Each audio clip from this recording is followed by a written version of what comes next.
And that magic phrase, eligible for discount, is a term of art that appears in the Act, narrowing the original mandate of the Fed to lend only against short-term, unquestionably good commercial securities of the highest quality. Okay? Originally, by the way, the Federal Reserve was prohibited from making loans to the Treasury. It was prohibited from taking Treasury paper as security for loans to the banks. So it was not until after we got involved in World War I, under the First and Second Liberty Bond Acts in 1917, that the statutes were changed, giving the Fed the power to both buy government securities in the open market and to make loans to banks secured by government paper. It's from that tiny acorn that the great expansion of the monetary base has occurred since 1913. Back to Section 13.3 and the emergency powers again. So, with Bear Stearns, you were dealing with one of the largest clearing brokers for derivative transactions in the market. Does anyone know the name of Bear Stearns' main clearing bank for those transactions? J.P. Morgan Chase.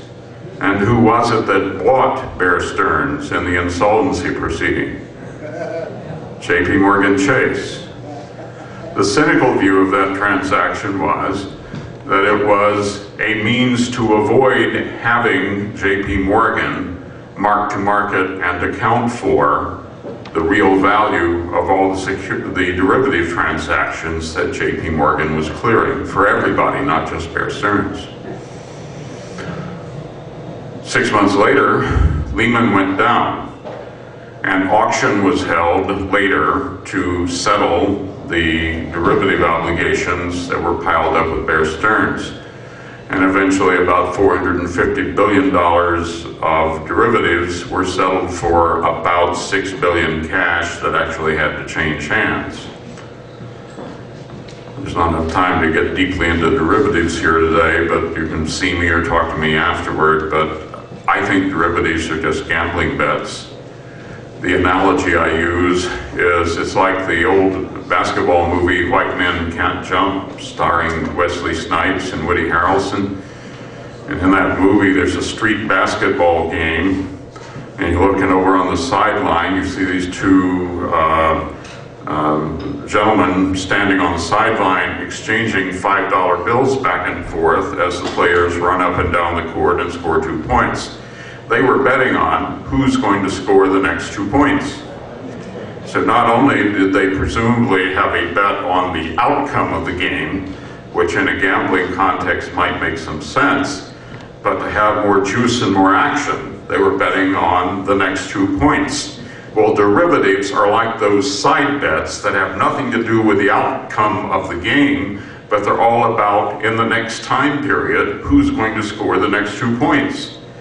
And I can't for the life of me understand why the real resources of the American economy should be put at risk or put on the line to help guarantee the solvency of those making those $5 side bets.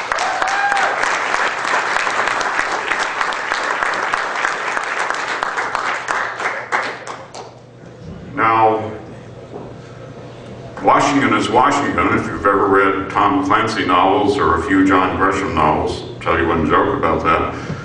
Some of you have seen the movie or read the book, The Pelican Brief. And when the movie came out about 15 years ago, it starred Julia Roberts and Denzel Washington.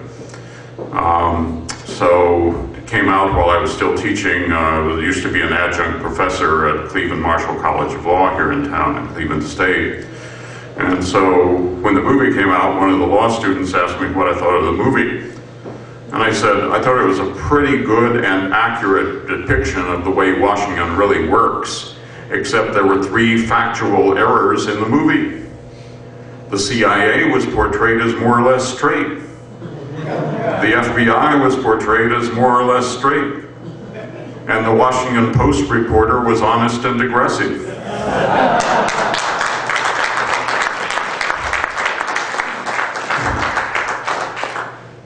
it's on that latter point that I'll come back to this 13.3 argument. There have been a few faint, I think Professor Ed Kane of Boston College, a great man who should win the Nobel Prize but hasn't yet in economics. Professor Kane says that the Fed is like a basketball player like Kobe Bryant who's very good at head fakes.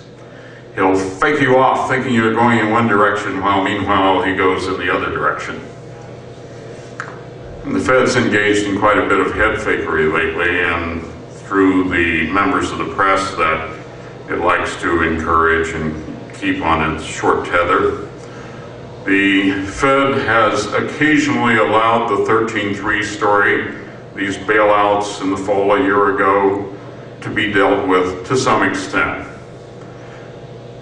I mentioned that originally 13.3 would have limited the Fed to making emergency loans secured only by the finest quality commercial assets. So how did they wind up making loans to Bear Stearns and AIG secured by derivatives? And the answer was that in 1991, in an episode in which I played a personal role, on the other side, I lost on this one, in the dark of night at a Senate markup session when the 91 Banking Reform Bill, the FDIC Improvements Act, was going to final resolution. In the Senate markup, Senator Christopher Todd introduced a provision that had never been debated, hadn't been on the floor before. And it would amend that language in 13.3 to say, let's cut it off after secured to the satisfaction of the Reserve Bank, period. So the stuff about only high quality assets being taken was taken out of the statute. In that session, somebody asked, can you explain this provision, Senator Todd? And he couldn't, because the provision had been drafted by a lobbyist. Well, it was presented to Todd by a lobbyist for the Securities Industry Association, who in turn had received it from a prominent member of the Securities Industry Association, who's still very big and active today. And that provision in turn had been drafted by the lead outside counsel for that prominent member of the Securities Industry Association. And so it was essentially just handed up 2 or 3 persons removed to Chris Todd, and he put it in the bill. So they said, Todd, can you explain it? He said, no, I can't. Senator Cohen of Maine, who later became Bill Clinton's defense secretary, was in the room, and he said, I think I can explain it. And the gist of the explanation was, the investment banks would like this provision in there because in an emergency, remember that Drexel Burnham had failed and been liquidated about 2 years earlier.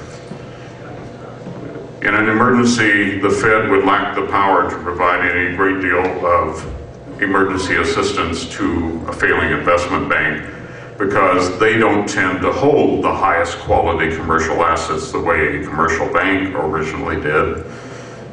Instead, they have stocks and long-term corporate bonds and things that the Fed would be prohibited from taking under this statute. So it was any asset satisfactory to the Fed. That's the new language. Okay? And that's how it came through. We who were pushing for the reform bill, the main thrust of the reform bill was to stop the Fed from making loans to banks that were already insolvent, which they had been doing in Texas and in the Bank of New England case. And the net effect of the Fed making a loan to an insolvent bank is just to increase the eventual loss to the FDIC.